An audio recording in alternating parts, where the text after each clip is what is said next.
Bonjour à tous et bienvenue dans cette nouvelle vidéo sur ma chaîne YouTube et on se retrouve aujourd'hui avec la review du dernier épisode de Koh-Lanta et également des 2 dernières semaines. Je n'ai pas pu vous proposer de vidéo, mon téléphone est malheureusement décédé, mort, ce qu'on appelle un accident industriel. Voilà, il est mort, il nous a lâché, malheureux. Et donc je ne pouvais plus parce que je filme avec mon téléphone et que je ne gagne pas ma vie avec YouTube, je ne monétise pas mes vidéos quoi que ce soit, donc j'ai mis un peu de temps à pouvoir racheter un téléphone, puis aussi parce que voilà, j'ai voulu me renseigner un petit peu sur ce qui existait, etc. Bref, je vais pas vous raconter toute ma vie, mais en tout cas ça a pris un peu de temps que je puisse acheter le téléphone, voilà, l'installer et puis essayer un peu de le prendre en main. En sachant donc que c'est la dernière vidéo donc, qui sera enregistrée avec mon ancien téléphone parce que je vais l'installer, voilà, je vais commencer à tourner avec le nouveau la prochaine fois. En fait le téléphone que j'utilise malheureusement ne tient plus du tout la charge. En fait voilà, il ne peut plus se recharger comme il faut, donc c'est un petit peu la galère. Donc voilà, n'hésitez pas à faire un tour sur Utip pour me soutenir. Mais qu'est-ce que c'est que cette phrase? Voilà, bref, allez on y va. Je plaisante, mais c'est vrai que si vous voulez y aller, il y a le lien dans la description et dans le commentaire. Mais voilà, si vous voulez m'aider et me soutenir, faut surtout pas hésiter. Mais ça n'enlève rien, j'ai racheté un téléphone et donc maintenant nous sommes de retour sur YouTube pour plus ample vidéo. En plus je devais tourner des vidéos en avance parce que les 2 dernières semaines j'ai passé 2 concours très importants. Et donc je devais les tourner un peu en avance, ce qui fait que ça m'a vraiment mis en difficulté. Vous en êtes pas trop rendu compte sur la chaîne parce que je vais tourner quelques vidéos en avance que j'ai pu vous envoyer, pouvoir vous poster en attendant. Mais pour les vidéos Koh-Lanta où je fais des reviews en direct, et ben forcément ça c'est vu. On va faire la review. Alors les 2 dernières semaines, je vais pas faire des reviews de tout ce qui s'est passé parce que c'est un peu fastidieux et un peu compliqué. Ce qu'on peut retenir, c'est on va faire d'abord le point Victor. Alors le point Victor, première semaine que j'ai raté, et bien Victor a été tout simplement éliminé. Alors voilà, Victor s'était pas bien intégré dans son équipe, il s'est même mis à pleurer au conseil, enfin voilà, ça a pas mal fait jaser parce que tout le monde a dit ah là là, il pleure. Beaucoup de ces critiques qu'il avait sur Twitter, etc. se sont un petit peu assagies, mais boum, Koh-Lanta nous révèle à la fin de l'épisode que Victor revient dans l'aventure et va donc pouvoir revenir. Donc on s'imaginait qu'il allait avoir une blessure, un abandon. Au final ça a été une blessure, enfin une blessure, pas vraiment une blessure, mais en tout cas une faiblesse importante, et qui a fait revenir Victor. Alors Victor il s'est retrouvé dans l'équipe de Béatrice. Alors c'est une équipe qui semble extrêmement soudée et qui au final est une équipe de guignols, faut quand même le dire. Il y a que des guignols dans cette équipe parce que ils enchaînent les discours sans ni queue ni tête, tous sans exception. C'est absolument dingue, on en parlera tout à l'heure parce que aujourd'hui, cette semaine là, ça a été fou, hein, ça a été complètement dingue. Bref, on a eu donc notre ami Victor qui en plus, alors bon ça, hein, vous me connaissez hein, maintenant, hein, vous connaissez mon esprit critique. Il trouve un collier d'immunité. Bon, à partir de quel moment la production lui a dit le collier il est sous ce rocher, je ne sais pas à quel moment de la journée ils lui ont dit, mais je pense que ça a dû arriver potentiellement dans la matinée. Et le mec décide de le révéler à tout le monde pour dire je veux pas le jouer. En fait c'est vraiment le but, hein, c'est je ne veux pas le jouer parce que si ça serait dommage de le gâcher maintenant alors qu'on pourrait l'utiliser après la réunification. Argument qui se tient, mais vu sa situation dans laquelle tout le monde veut te virer, je ne vois pas le but. C'est-à-dire qu'ils peuvent pas te blairer, donc je ne vois pas pourquoi tu veux leur faire un cadeau. Ils ne peuvent pas te voir. Qu'est-ce que tu viens leur faire un cadeau? Enfin, je veux dire, c'est strictement fou. Et en plus, le mec ne le joue pas, estimant que les arguments qu'il avait avancés étaient suffisamment bons pour rester, mais pas du tout. Alors c'est pas parce que l'autre abruti là, je sais plus son nom là, mais alors celui-là il nous en a fait cette semaine, hein. Oh là là, il en a tenu une couche. C'est notre ami Nicolas. Alors pourtant moi je l'avais défendu au début, hein, je sais qu'il était intéressant, mais alors cette semaine, waouh, il était dans le futur cet homme, mais on parlera, vous inquiétez pas, on fera un point Frédéric, parce que Frédéric là en 2 semaines, c'est un mythe, c'est une légende, et je vais en faire une légende. Alors bref. Et donc Victor a été éliminé, c'est ce qui s'est passé la semaine dernière, et il a remis son collier d'immunité à Béatrice. Alors, quoi d'autre? On a eu donc Emily qui avait été éliminée la semaine d'avant, pareil. Emily qui s'est fait éliminer un petit peu, voilà, elle a pas pu faire grand chose, parce qu'en fait, ça s'est retourné, enfin tout le monde s'est retourné un peu contre elle dans son équipe parce qu'ils ont voulu sauver, alors comment elle s'appelle, parce que celle-ci nous en tient une couche aussi, la petite Chloé, en fait ils ont voulu la sauver encore et encore. On en parlera encore cette semaine, et donc ils ont préféré faire partir la fille qui me semblait bien meilleure sur les épreuves plutôt que garder Chloé parce que ils se sentaient mieux entre losers. Et ça c'est quand même une théorie très intéressante pour gagner Koh Lanta. On est bien entre losers tant qu'on va aller loin. Ça c'est bien, ça je sens qu'ils vont aller loin ces gens-là. Je sens Cyril le premier là, lui, ça a l'air bien, ça sent bien. Tu sens le mec qui est pas du tout prêt à gagner Koh Lanta et qui va le gagner parce que il est gentil, personne va voter contre lui, il a pas l'air hyper méchant sur les épreuves, donc il va rester vraiment jusqu'au bout après la réunification. Et il y aura un moment donné, tu sais pas trop comment ça va se passer, retournement de situation et il finira arrivé au bout. Vous allez voir, c'est ce genre de personnage qui traverse l'aventure et qui vont traverser l'aventure sans faire de vagues et qui vont se retrouver à la fin. On a donc il restait donc de ce trio de Victor, Emily et donc Xavier. Xavier qui se retrouvait un peu seul, hein, il a senti la semaine un peu difficilement passée, mais vu qu'il est meilleur sur les épreuves, forcément ça jouait plus en sa faveur que Chloé. En fait, toutes les semaines on a eu le même débat, c'est vous virez Chloé, vous virez Victor, vous virez Chloé, vous virez Emily, vous virez Chloé, vous virez Xavier. Donc à force c'est qu'il y avait bien un problème sur Chloé parce que voilà, il faut que le cerveau s'allume et je pense que certains à force qui mangent pas, le cerveau ne s'allume plus. Ensuite, donc Victor avait été éliminé, comme je l'ai dit, et donc on a commencé cette nouvelle semaine. Ah oui, donc, juste pour terminer sur les semaines que j'ai ratées, on a eu la fameuse et légendaire épreuve du radeau, qui est une épreuve quand même mythique de Koh Lanta, que j'ai trouvé qu'elle était plutôt bien, c'était plutôt sympa. On a eu, qu'est-ce qu'on a eu comme épreuve? On a eu une visite d'un village, voilà. Ils ont récupéré des pois chiches, ils ont récupéré des fruits, une grande barque de fruits, donc ça c'est plutôt pas mal pour les deux équipes qui ont été concernées par ça. Et ils ont récupéré, et qu'est-ce qu'ils ont eu comme épreuve? Ah oui, ils ont eu l'épreuve du déplacement des pierres, qui est une des épreuves mythiques de Koh Lanta. Et très clairement, je pense que c'est une épreuve qu'il faut avoir. Enfin, voilà, même s'il y a eu une équipe qui était vraiment en dessous des autres. Mais c'est une épreuve qui est quand même difficile. Voilà, l'apnée c'est quelque chose que pas forcément tout le monde a. Moi je sais que j'ai une apnée qui est correcte, mais je sais que certains autres ont une apnée très très faible. Donc c'est pas forcément toujours hyper facile. Dire, si jamais vous pouvez plus respirer, il faut survivre, il faut vivre aussi. Hein. Il faut pouvoir respirer. Alors, un personnage qui s'est révélé depuis 3 semaines. Depuis que moi je fais des reviews, c'est Maud.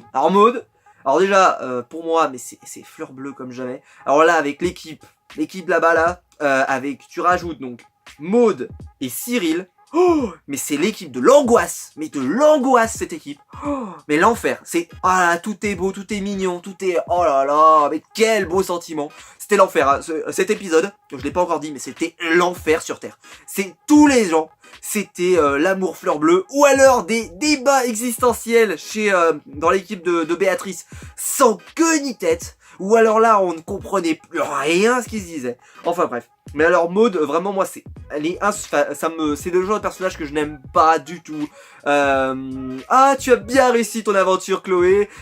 T'étais une sous-merde, il faut le dire, mais t'as bien réussi ton aventure, tu es venu, oh là là, mais qu'est-ce que c'est que ces beaux sentiments de voilà. Elle a voté contre elle en plus sans aucune enfin voilà. Viens pas cirer du gras comme ça sur une personne à lui dire qu'elle est fantastique, qu'elle est géniale, qu'elle est tout ce que tu veux. Si 2 minutes plus tard tu vas la gicler. C'est quoi ce type? Je déteste les gens hypocrites comme ça. Moi ça me débecte. Et tu sens que là elle est arrivée au bout en plus. Tu sens elle dit, on sent que t'es nul. Mais jusqu'à là bon, on a plus ou moins eu des alliances. On n'était pas encore trop dans la merde parce qu'on s'était pas trop fait éliminer. Mais là on le voit bien, on n'est plus que 4 guignols. Il va peut-être falloir qu'on se mette d'accord. Donc cette équipe là de toute façon c'est une équipe de guignols. Je sais pas jusqu'où ils vont aller, mais franchement la réunification si elle arrive pas vite, ça va être dur. Et vous verrez que pourtant, vu qu'ils sont très sympathiques et très gentils, probablement qu'ils vont réussir à tisser des liens et des alliances et des trucs avec d'autres équipes, et ils seront pas giclés aussi facilement qu'on le dit. Alors, on a aussi, alors là lui c'est un homme du futur, c'est Nicolas. Alors Nicolas, Que dire? Que dire sur Nicolas? Alors Nicolas, il gagne, enfin son équipe avec Béatrice gagne le jeu j'allais dire le jeu de Théoura, mais c'est pas le jeu de Théoura. C'est le jeu en fait où ils doivent prendre une massue et casser des objets en fait qui sont sur une plateforme. Et ils doivent se jeter. Ah, c'est une épreuve mythique de Koh-Lanta. Et alors, donc Nicolas a cassé 6 cibles sur 8. La récompense, c'est soit 3 kilos de riz, soit, bien entendu, le coup de fil à la famille. Et là, on a les ventes sur pattes. Les ventes sur pattes qui arrivent et qui disent « Moi, je veux bouffer ». Et t'as Nicolas qui dit « Moi, je veux parler à ma famille ». Et donc, qui gagne? Les ventes sur pattes. Et ce qui fait que le téléphone va sur notre équipe. Nicolas se décompose. Et alors, il va passer. Mais là, TF1, vous êtes pas bien. Enfin, TF1, c'est pas vraiment TF1 parce que c'est Endemol. Endemol Production, il faut... Est-ce que c'est Endemol qui produit ça? Je sais même pas. Enfin, je sais que c'est Alexa Laurent-Joubert, mais Alexa Laurent-Joubert, vous êtes folle. Vous êtes folle, madame. Madame, faut se faire soigner. Parce que faire 30 minutes sur ce mec-là, qui nous fait une crise existentielle de « Mais ma famille, ils vont pas me voir, ils vont pas me voir. » Mais si jamais tu pars à Koh-Lanta pendant 40 jours et que tu le gagnes pas, de toute manière, le coup de fil, ils entendront pas parler de tes nouvelles, et tu vivras quand même ton aventure. Le mec, t'avais l'impression que c'était la fin du monde. Mais la fin du monde. Normalement, quand tu pars là-bas, tu sais que t'auras aucune nouvelle de ta famille. Moi, dans ma tête, je me dis pas « Oh là là, il faut absolument que je gagne le coup de fil. » Non, non, c'est je veux bouffer, je veux manger, je veux survivre, je veux tenir jusqu'au bout. Même si je serais très content de pouvoir appeler ma famille, mais c'est pas pour cela que je vais hurler sur tout le monde, que je vais... Enfin, oh là là, mais quelle angoisse. Quelle angoisse. Bref. Et alors, en plus, donc après, alors il s'est bien... Alors là, il s'est bien... Enfin, TF1, mais... Quelle idée de faire un épisode aussi long pour raconter tout ça. D'abord, première étape, je boude. Oh là là, je veux pas manger de riz, je veux pas... vous êtes des saloperies, vous avez aucune dignité. Hashtag Moundir, si vous vous souvenez de ça. Aucune dignité, hashtag Moundir. Si même vous êtes des vrais, ça vous connaissez. Aucun honneur, aucune dignité, bref. Nicolas, lui, il se retrouve... il se retrouve complètement isolé de tout le monde. Et alors là, il y a Steve qui lui pète un câble, lui dit mais franchement on en commence à en avoir marre de ce mec, il veut abandonner toutes les 5 minutes. D'ailleurs, franchement, il est passé à ça d'abandonner. Et je me suis dit, s'il abandonne et qu'ils ont perdu Victor la semaine dernière, c'est des champions. Steve, il a été plutôt intéressant dans cet épisode, parce que tu le vois, c'est quelqu'un qui est assez posé, mais en même temps, lui, il est venu pour vivre une aventure, il est pas venu pour se faire emmerder. Tu sens que le mec, c'est un peu... Moi, j'ai un peu ce caractère aussi, c'est-à-dire du genre... Tu sais pourquoi t'as signé, t'es là, tu es venu pour crever de faim et pour pas avoir de lien, de contact avec ta famille. Si t'es pas au courant, tu déchires ton contrat et tu rentres chez toi. C'est terrible à dire, mais c'est comme ça. Koh-Lanta, quand tu viens, t'as pas de nouvelles de ta famille, tu vas crever de faim, tu vas crever de froid, tu vas prendre la pluie. Et c'est comme ça, qu'est-ce que tu veux que je te dise? Et le mec, t'as l'impression que Steve, c'était exactement comme ça. Alors, il prenait les pincettes, mais sans déconner, je sais pas comment il fait avec la faim, parce que moi, avec la faim, j'aurais peut-être pas les pincettes qu'il a. Moi, je serais obligé de lui dire, mon pote, t'as signé pour pas manger et pour pas avoir de nouvelles de ta famille. S'il y a une des deux raisons qui te plaît pas, tu dégages. Et le mec en plus, alors ça c'est fantastique quand même, parce que Steve, donc il dit, t'as qu'à pas manger de riz, t'as qu'à rien bouffer, on s'en fout, et tu t'es qu'à te tirer, qu'est-ce que tu veux faire? On va pas te retenir, moi ça fait une semaine que je te tiens le crachoir, c'est bon, hop, dégage. Bref, l'enfer. J'ai oublié un événement majeur. Cindy a trouvé un collier d'immunité. Alors ça, Madame Topless a trouvé un collier d'immunité. Celui-là, je pense que par contre, il n'a pas été donné par la prod. Je pense que celui-là, il a été vraiment trouvé. Et donc, voilà, ça peut être intéressant parce que je pense que très clairement, il y a personne qui peut se douter que elle a trouvé un collier, parce que elle se dort la pilule sur la plage de tous les jours. Donc, imaginez l'équipe se dire, elle a un collier. Elle, je pense que elle a vraiment une carte à jouer. Si elle fait pas trop de mauvais choix, parce que le problème c'est que si elle fait vraiment rien et qu'elle continue de faire rien, alors là on a vu qu'elle commence à cuisiner machin, donc bon, ça veut dire qu'elle va se trouver une utilité sur le camp, parce que si c'était pas trop le cas et que sur les épreuves elle est plutôt moyenne, ça peut, parce qu'on l'a vu sur le saut, c'était quand même bien dégueulasse, faut le dire, c'était quand même bien dégueulasse. Pas autant que Chloé, parce que Chloé c'était le saut, c'était magnifique. Ça c'était beau. Ça, et alors, attends, je terminerai par ça. Je terminerai par le point Frédéric, parce que ça, il faut rester là-dessus, ça c'est magnifique. Alors après on a l'équipe, on a l'équipe d'Alexandre, qui est devenu nouveau chef depuis. Alors eux, alors ils avaient pris Chloé comme chef, après Alexandre. L'enfer. Il est pas du tout charismatique. Maud veut pas devenir chef parce que pour des raisons X ou Y. Mais voilà, c'est pas trop grave. Moi, je trouve que plutôt il est plutôt pas mal comme chef. Après, c'est vrai qu'il est un peu voilà, mais je pense qu'ils ont besoin de se faire remuer un peu. Voilà, moi ça me dérange pas trop. Ça me dérange pas trop. Qui je n'ai pas cité parce que ça il faut que je m'en occupe. Alors. On a alors ça c'est bon, ça je m'en suis occupé, alors celui-là je le garde. Alors, l'équipe de Maxime, parce que c'est ceux que j'ai pas trop cité, parce que là on va rentrer vraiment dans le dur, et alors là dans le mythique, j'ai envie de dire le mythique, parce que cette équipe, hein, hashtag Team Maxime, vous connaissez le hashtag, mettez-le dans les commentaires si vous continuez à soutenir cette équipe. Pour moi c'est l'équipe de la légende, cette équipe. Déjà, on a Maxime. Alors Maxime, c'est compliqué carrément, pas se mentir, c'est compliqué. Charismatiquement, c'est compliqué. La semaine dernière, le mec coupait du bois et on lui dit il faut que t'en fasses moins. Qu'est-ce qu'il fait? Il coupe un plus gros tronc d'arbre et il dit non, mais j'en coupe pas autant, j'en coupe qu'un seul. Toi, tu es un génie, Maxime, bravo. Je te soutiens dans ta démarche. Parce qu'en fait, il était trop fatigué et il avait perdu une épreuve. Bref. Franchement, je trouve que l'équipe, elle est géniale, cette équipe. Elle est géniale. Tu te retrouves avec une équipe. Il y a que des gens extraordinaires. Maxime, voilà, bon, il a cette personnalité. Quand il vient au conseil, par exemple, il a ce regard sur les gens. C'est genre, ben, moi, je vous ai vu. Je trouvais que vous étiez pas si mauvais. Vous avez perdu, mais vous inquiétez pas, ça ira mieux. Du genre, mais je sais pas d'où ça sort cette phrase. Arrête. Ils sont nuls. Laisse-les dans leur coin. Occupe-toi de ton histoire. Qui je n'ai pas cité. Ah voilà. Et donc là, on arrive au dossier. On arrive au dossier et là, on fait un instant de pause. Parce que là, je vous ai quand même balancé. Alors, oui, pardon, juste la fin de l'épisode a vu l'élimination donc de Chloé, Maud et tout le monde l'a éliminé. C'est-à-dire vraiment là cette fois-ci, on arrête les hypocrisies, hein. On arrête le rouleau compresseur d'hypocrite depuis 2 semaines et tu es nul. Eh ben, tu es nul. Et dehors. Voilà, je suis désolé, elle a l'air d'être une fille super dans la vie ou quoi que ce soit, mais là, cette semaine, ça crevait les yeux, hein. Je veux dire, le truc, là, quand elle se jette pour attraper, enfin, l'angoisse, le truc, mais c'est pas possible. Et alors, elle est pas repassée une deuxième fois, hein. C'est du genre, non, tu passes une fois et tu repasses plus jamais de toute ta vie. On va parler, et on va terminer avec un point Frédéric. Alors là, Frédéric, qu'est-ce que vous voulez que je vous dise? Qu'est-ce que vous voulez que je vous dise? Alors déjà, Frédéric, lui, ce qui est bien, c'est qu'il est très très focus sur ses stratégies. Il revient, il fait une stratégie où à nouveau, il décide de vouloir éliminer Maxime. Ça c'est une idée. Lui, il veut s'attaquer au chef, et donc il veut toujours qu'on s'attaque au chef. Ça c'est une idée. Il faut la garder celle-là.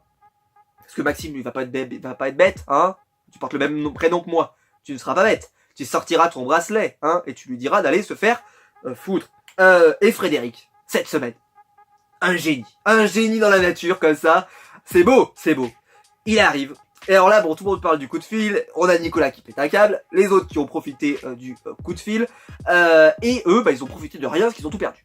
Et alors il arrive, et il balance cette phrase mythique dans l'univers de Koh-Lanta, c'est moi j'en ai rien à foutre moi, de l'appel à la famille. Moi personnellement ma famille ils savent où je suis. Mais par contre si j'avais pu appeler mes chiens, si j'avais pu avoir des nouvelles de mes chiens, les appeler, mais cette phrase, j'en ai pleuré de rire pendant je crois que pendant 3 minutes, j'étais irrécupérable. C'était incroyable. En plus, ça a coupé le moment où t'avais Nicolas qui était en train de bouder là depuis 2 heures. Donc, ça m'a fait rire. Parce que, pour ceux qui ont déjà des animaux, etc., moi je me demandais s'il y aurait un jour un mec qui oserait faire ça. C'est-à-dire demander et dire comment va mon chien, comment va mon chat. Et de toute façon, je me moque pas parce que dans ma famille on a eu 2 chiens et moi si jamais j'étais parti très très loin, probablement qu'on m'aurait dit alors comment va les chiens, etc. Y a pas de problème. Mais c'est la façon dont il l'a dit, c'était vraiment du genre non mais les humains on s'en fout, hein. Moi les humains ils savent que où je suis, hein. Mais alors les chiens ils m'ont vu partir, ils m'ont pas vu revenir. Bah eux j'aimerais bien leur dire que je suis toujours là. Et c'était tellement honnête, mais c'était tellement balancé d'une manière, je sais pas, ça méprisait je trouve ce téléphone qui disait mais moi je m'en fiche d'appeler les gens, moi appelez mes chiens quand même. Enfin, c'était fantastique. Et ça dénotait tellement de Nicolas qui était en train de péter un câble et qui boudait depuis 2 heures que voilà, moi je vous le dis, c'était fantastique. C'était fantastique, j'ai adoré cet épisode. Frédéric qui en plus n'est plus aussi nul sur les épreuves que ce que tout le monde dit. Je trouve qu'en tout cas moi pour l'instant il a pas l'air minable, enfin... Après, voilà, je me rends peut-être pas bien compte parce qu'on voit pas... C'est moins voyant que Chloé, par exemple. Chloé, c'est très voyant. Lui, c'est pas très voyant, donc je sais pas. On va voir si les Bleus, par exemple, se font nominer au prochain conseil. On verra ce qui se passe. On voit que Maxime est un peu en danger. On voit quoi? On voit que Frédéric est un peu peut-être pas forcément intégré. Cindy, elle arrête pas de se faire dorer la pilule, mais elle a un collier. Donc voilà, il y a quand même des choses intéressantes. Mais voilà, cet épisode... Il a été vraiment gâché par cette histoire de bouderie qui a duré 30 minutes. Ça a gâché l'épisode. On s'est un peu ennuyé, je trouve qu'il n'y avait pas grand chose. Question survie, c'était nada, il y avait zéro. Il n'y avait rien. Bon, il n'y a pas de pluie, il n'y a pas tout ça, donc forcément ça enlève un peu un aspect survie, mais il n'y avait rien quoi. Je veux dire, ils ont quasiment rien construit, ils ont quasiment rien fait. Ils ont trouvé du manioc. Alors, ça c'était magique, Frédéric qui trouve du manioc. Enfin, c'était. Il en rate pas une parce que là, il était avec Cindy. Donc là, tu te dis, magnifique. Ah, les deux ensemble, ça va être trop bien. Et là, Cindy qui prend le manioc et qui le tient dans la main et qui dit c'est énorme. Et cette phrase, la façon dont elle le dit, waouh, c'est énorme, j'ai un peu dit ah oui quand même. Voilà, voilà. Je crois que je vous ai tout dit sur les épisodes de Koh-Lanta. Ça fait grave plaisir de pouvoir reprendre les revues Koh-Lanta. J'espère que ça vous plaît également. N'hésitez pas à liker la vidéo, à la partager, à vous abonner si jamais vous voulez revoir les revues la semaine prochaine. Parce qu'il y aura des revues la semaine prochaine. Et il y aura également une revue Game of Thrones la semaine prochaine. Donc autant vous dire que la semaine prochaine, j'ai du boulot. Mais c'était un épisode catastrophique, il faut le dire. C'est pas grave, ça arrive. En sachant que à la fin de l'épisode, ils nous ont annoncé que la réunification arrivait bientôt. Moi, je pense que, je vais pas mettre en mode oracle, mais je pense qu'il y aura encore 2 épisodes avant la réunification. Je pense pas que ça sera celui d'après, c'est sûr que non. Je pense pas que ce sera celui d'après non plus. Je pense que ce sera celui d'encore après. Voilà. Voilà, donc dans 2 épisodes, on aura la réunification, je pense. En sachant que la réunification, donc là, ça sera une réunification, ils vont être tous réunis, c'est le but. Sauf que là, vu qu'il y aura 3 groupes, ça veut dire que le groupe qui sera en minorité, il devra s'allier avec un autre groupe. Ça peut être très intéressant question stratégie. Par contre, pour le rendez-vous des chefs, vous savez, où ils s'affrontent à 3, est-ce que par exemple ça va être pareil, il va falloir éliminer quelqu'un, et donc celui qui tirera la boue noire sera éliminé, enfin on verra à ce moment-là, mais ça peut être très intéressant parce que là avec 3 chefs, 3 possibilités qu'il y en ait un qui craque, ça augmente le nombre de risques que... D'ailleurs, je sais pas s'ils y ont réfléchi avant, parce que c'est sûrement les chefs qui vont aller voter, et imaginez si jamais vous vous engueulez vraiment avec votre chef, que votre chef, il ne peut plus vous voir et qu'il veut vous virer, ça aurait pu être ça peut être dangereux. Par exemple, Béatrice, quand on voit que Nicolas et Béatrice, ça marche pas des masses, il suffit que ça lui prenne un coup de sang et qu'elle veut pas partir, et qu'elle veut virer Nicolas, ça peut arriver. Voilà. J'espère que la vidéo vous aura plu. Moi j'ai passé un énorme, c'est toujours un énorme plaisir de vous faire ces reviews. Je suis très content que ça revienne sur la chaîne. Après ce petit moment d'absence, les vidéos vont reprendre leur rythme normal. C'est juste que voilà, là j'ai eu un problème de matériel tout simplement. Mais je vous remercie d'avoir attendu. Il y a des personnes qui m'ont dit voilà alors ça revient quand, etc. Cela revient et donc je suis vraiment content. Si la vidéo vous a plu et que vous voulez me soutenir et vous voulez me financer mon nouveau téléphone que je me suis acheté, allez voir la vidéo sur Utip. Voilà, ça vous prend 30 secondes et ça me fait gagner un petit peu de sous. Voilà, si vous avez 30 secondes, n'hésitez pas. En plus, il y en a certains qui sont en vacances ou autre, donc n'hésitez pas à aller y faire un petit tour. Et quant à nous, on se retrouve alors très vite parce qu'il y a la review de Game of Thrones qui va sortir très vite sur la chaîne. Donc j'envisage aussi, puisque je vais aller voir Shazam là prochainement, de vous faire une review de Shazam. Donc beaucoup de reviews sur la chaîne. Des unboxings, plein de choses, donc n'hésitez pas à vous abonner, et on se retrouve très vite. Allez, ciao!